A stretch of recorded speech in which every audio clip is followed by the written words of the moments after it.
A lot of people often ask me, when I'm in really remote places like outback Australia, what do we eat?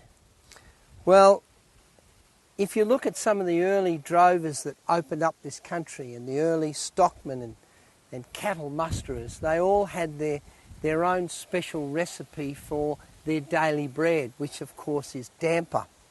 And I'm going to show you how I cook my damper, which has never been filmed before, and I think you'll find it pretty interesting.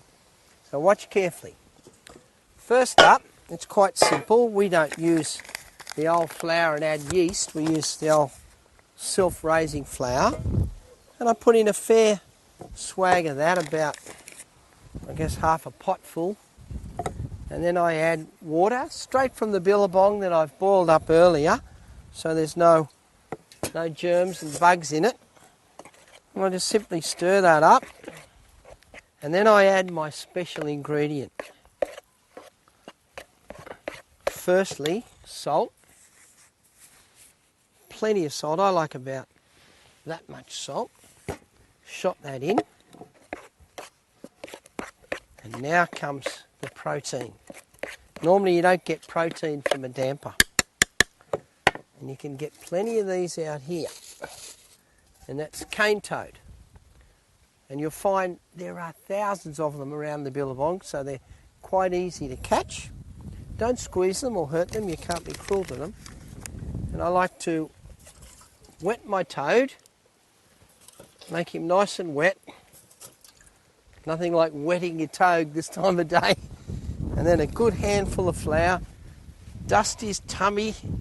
Don't get it in his eyes though. We don't want to be cruel to the old toad. Like that. There he is, nicely dusted. And then straight into the damper. Mix up your damper with your toad. Call me a greedy guts, but I like 2 toads in my damper. Here's one I prepared earlier. And this guy's a really big one. Look at him, he's very juicy, lovely toad. Might need a little bit more flour on the legs. And we drop this big fella straight into our damper. Into the mix he goes.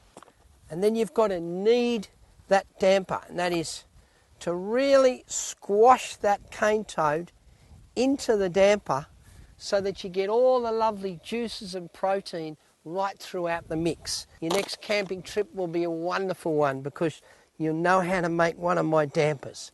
And then straight into your camp oven. Now, oh hang on, there's a couple more in here. We won't be needing you blokes until later. I'll let those guys go.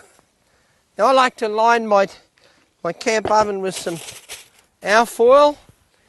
In goes your damper. Put your lid on him.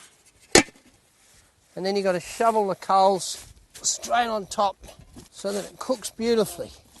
Now one thing you've got to be careful of when you sweep the ashes off the camp oven, that your broom doesn't catch on fire. That's a real problem. You put that out. Now you cut your damper in nice big slabs for the crew. Everybody likes a big chunk. And then normally I just put some nice fresh butter on that, and we tend to eat 1 or 2 dampers a day.